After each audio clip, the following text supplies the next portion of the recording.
Alors, qu'on soit honnête 2 minutes, la grande distribution alimentaire, c'est toujours un tsunami d'informations. Il y en a en veux-tu, en voilà, il y a juste à ouvrir LinkedIn et on en a de partout. Ça te permettra d'anticiper, de nourrir ta veille et de te permettre d'intégrer ces informations pour nourrir tes décisions. Pourquoi on a besoin de classifier l'information? Avant de se lancer dans n'importe quelle méthode, c'est important de se dire, quand je vois une info, à quoi elle me sert et qu'est-ce qu'elle veut me dire. Sans cette étape, tu risques de te perdre complètement dans les méandres des réseaux sociaux. Et je me suis déjà vu le faire pendant plusieurs heures sur TikTok, sur LinkedIn, sur Instagram et même souvent pour des passionnés d'agroalimentaire et de grande distribution sur LSA, Linéaire & Co. Sans jamais savoir qu'est-ce que j'en fais concrètement de cette action, de cette information. Alors, je te propose une petite cartographie qui te permet de classifier les informations que tu peux voir. Donc tout d'abord, est-ce que cette information c'est un signal faible ou un signal fort par rapport à une tendance? Est-ce que c'est un phénomène qui émerge et qui va être amené à grandir? Par exemple, le chocolate Dubai Style quand il est arrivé sur TikTok. Donc là, on le mettra plutôt à gauche de cette cartographie. Ou alors, est-ce que c'est une tendance, une information qui est déjà bien installée? Et là, typiquement, on va plutôt aller chercher cette information-là dans les panels. Qualifier la nature du contenu. Est-ce que cette information me délivre un message qualitatif, à savoir avec des informations vraiment dans le détail, ou bien c'est plutôt du quanti qui permet d'avoir un grand nombre de répondants, comme les panels par exemple, avec notamment des données chiffrées. Tout ça, vraiment de faire ce travail de cartographie, ça permet de prioriser ses actions. Comment on l'utilise? Eh bien tout simplement, ça permet de placer chaque source au bon endroit, au bon moment, en fonction de l'information qu'on recherche. Si par exemple, tu es chef de produit et que tu veux aller fouiner et benchmarker les premières tendances pour être à l'affût et que ta marque s'y positionne le plus rapidement possible, alors tu vas plutôt aller regarder sur la gauche du graphique et aller sourcer ton information sur par exemple les réseaux sociaux. J'ai un exemple à te donner, c'est Mickaël qui est chef de produit marque distributeur Carrefour, je vous mets l'interview juste ici, qui avait fait cet exercice notamment pour lancer le pain de mie ultra protéiné qu'il avait vu sur TikTok comme une tendance. C'était un signal faible au tout début qui a émergé de plus en plus et c'est ce qui l'a permis de se positionner en tant que marque distributeur Carrefour, être la première marque à se positionner sur ce créneau, puisque il est allé chercher de la tendance quand elle était au tout début.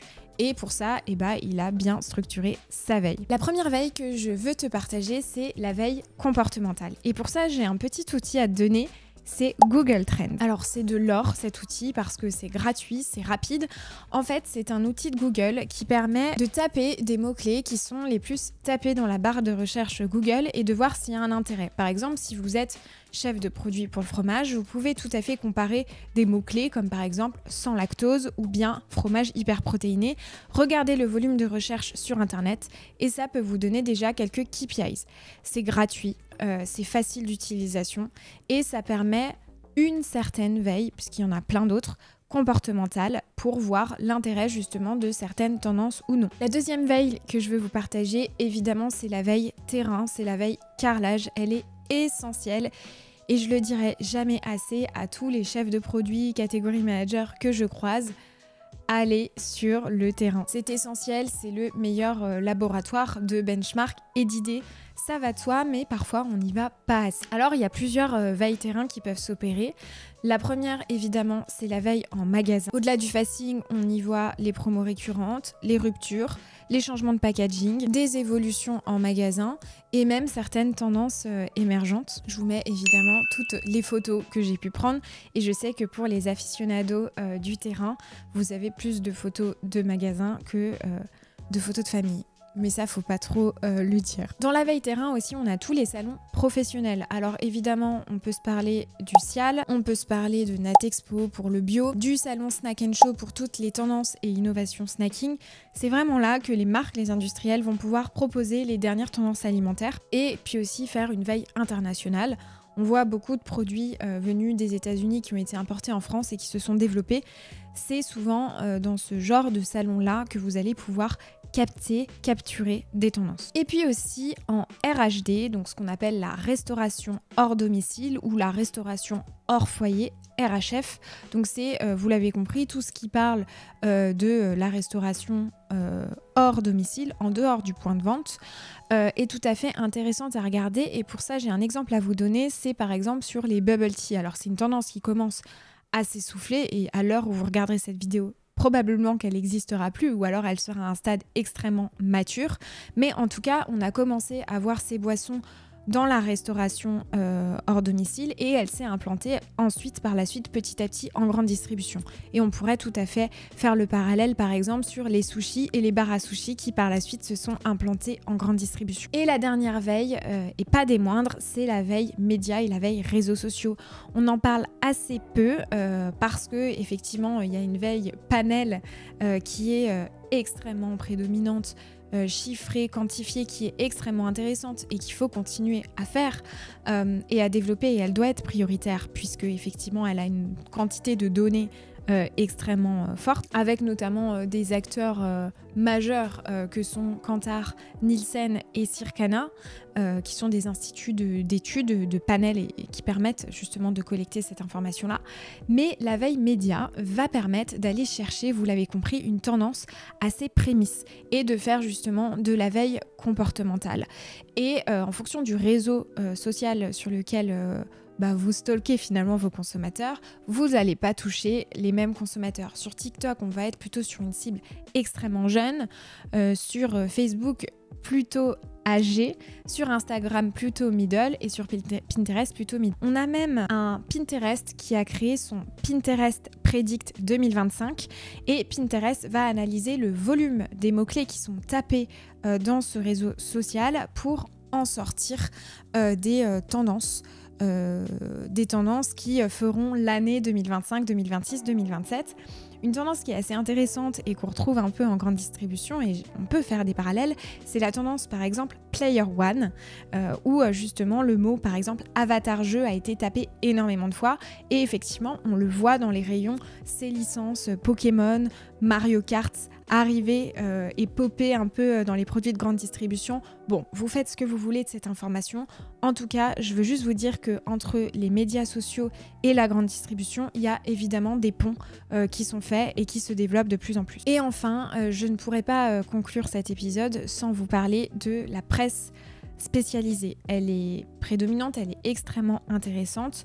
C'est vraiment un des médias spécialisés qui analyse les marchés. Donc vous avez évidemment les pionniers, LSA, Linéaire. Je vous invite aussi évidemment à regarder le site d'Olivier Dauvers qui fait énormément de veille terrain, et puis je bosse en grande distribution également, qui sont deux blogs qui permettent de suivre les tendances de part de marché des enseignes, et puis aussi de regarder toutes les mises en avant et tout ce qui est fait en magasin. Sur les réseaux sociaux aussi, il y a également LinkedIn qui est un outil extrêmement intéressant pour aller faire de la veille.